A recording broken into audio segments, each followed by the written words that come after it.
Francesco Calzolari non è un nome noto a buona parte della popolazione, ma di questo faccio nessuna colpa. Molti sostengono che Francesco Calzolari sia un personaggio di livello locale, la cui importanza non può andare oltre la città dove è nato, cresciuto e dove visse per buona parte la sua vita, Verona. Però, da un po' di tempo, Francesco Calzolari è stato rivalutato anche fuori dalle mura di Verona. Francesco Calzolari non diede questo grande contributo alla scienza e alla ricerca scientifica, ma è stato rivalutato per via di alcune piccole cose che, se un tempo ritenute di scarsa importanza, oggi hanno invece ricevuto una grande importanza. Ad esempio, in alcuni suoi diari di viaggio naturalistici usa dei termini che sembrano aver anticipato l'attuale significato di biodiversità, ma Francesco Calzolari, da un po' di tempo, è stato preso in considerazione nel campo della museologia e della museografia, ovvero lo studio del museo come struttura e istituzione. Francesco Calzolari nacque a Verona nel 1522 da una famiglia di farmacisti. Francesco seguì le orme di famiglia. Lavorò nella farmacia La Campana d'Oro, a pochi passi da Piazza Erbe di Verona. Francesco ebbe successo in gioventù per aver riprodotto alcune antiche ricette mediche, la più famosa, una triaca neroniana, ma ebbe problemi con un personaggio che allora si trovava a Verona, Ercolano Scalcina. Quest'ultimo accusò Francesco di aver copiato la ricetta, e perfino male, perché Ercolano sosteneva di aver fatto una triaca migliore. Sappiamo poco di questo Ercolano.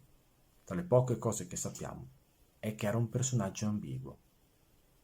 I fatti diedero torto ad Ercolano e Francesco poté continuare a riprodurre la sua triaca. Francesco però volle andare oltre le sue capacità e le sue abilità e cominciò a prendere lezioni da Girolamo Fracastoro, un altro importante personaggio della città di Verona di allora. Chi è di Verona avrà sicuramente più di una volta sentito questo nome, Girolamo Fracastoro. E proprio a questo Girolamo Fracastoro è stata dedicata una delle più importanti e note scuole superiori di Verona.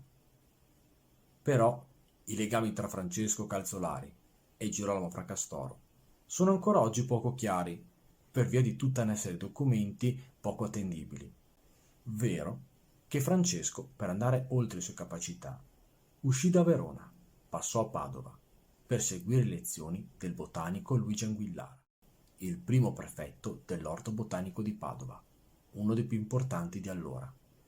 E qui a Padova conobbe anche uno dei più importanti naturalisti di quegli anni, il bolognese Ulisse Aldrovandi, e grazie a quest'ultimo conobbe un altro importante naturalista del periodo, Luca Ghini, e proprio per questo passò in Toscana, a Pisa, per lavorare all'orto botanico della città. Con questi personaggi, Luca Ghini, Ulisse Aldrovandi e Luigi Anguillara, ebbe legami per il resto della sua vita. Con Luca Ghini, in particolare, ebbe degli scambi epistolari, che comprendevano anche lo scambio di piante. Durante questi scambi, Francesco si accorse che alcune piante erano presenti solo nel territorio veneto e altre solo nel territorio toscano. Fu così che nel 1554, dopo il suo ritorno a Verona, Francesco organizzò una spedizione sul Monte Baldo, insieme a Ulisse Aldrovandi, Luca Ghini, l'Anguillara e alcuni scienziati che conobbe nel corso di questi anni.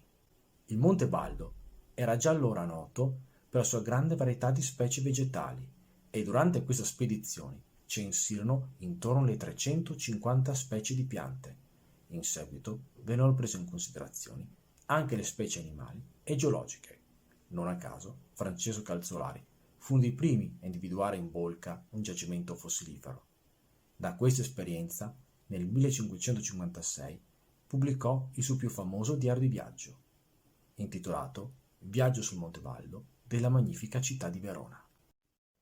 Questo testo non è proprio il primo del suo genere, però è stato negli ultimi tempi riscoperto perché è visto come una testimonianza dal punto di vista ecologico della montagna dove svolse questa spedizione scientifica. Come buona parte delle personalità dedite alla curiosità, anche Francesco era un collezionista. In quegli anni a Verona andava molto forte il collezionismo scientifico, quello appunto praticato da Francesco. Francesco raccolse i tesori della sua collezione in una stanza nella sua casa in Piazza delle Erbe, dando così vita a un gabinetto delle curiosità. Questa collezione col passare degli anni si allargò, anche grazie a tutta una serie di donazioni ricevute. Questa collezione arrivò ad occupare 3 piani della sua casa, diventando così una Wunderkammer. Questa collezione divenne anche un luogo che veniva fatto visitare alle importanti personalità che passavano a Verona. Questa collezione divenne anche luogo di ricerca per scienziati, artisti, scrittori e intellettuali della stessa città. Francesco ricevette molta importanza in questi anni a Verona, tanto che nel 1573 venne nominato consigliere del Podestà di Verona, ruolo che tenne per 10 anni. Dopo essersi dimesso da questo incarico, Francesco lasciò Verona per ritirarsi a Rivoli Veronese e cedette la gestione della sua collezione ai figli Girolamo e Angelo. Quest'ultimo morì tragicamente.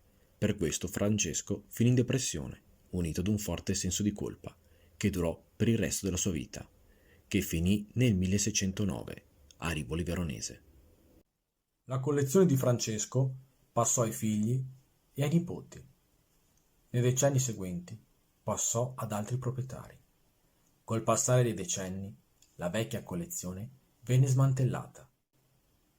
Della vecchia stanza delle meraviglie di Francesco è rimasta solo una rappresentazione grafica e tutta una serie di testimonianze scritte, alcune da personalità importanti.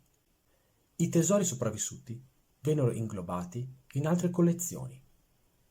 I pezzi rimasti risalgono al periodo del trasferimento a Palazzo Pompei, sempre a Verona, e proprio in questo edificio è oggi situato il Museo di Storia Naturale della città di Verona.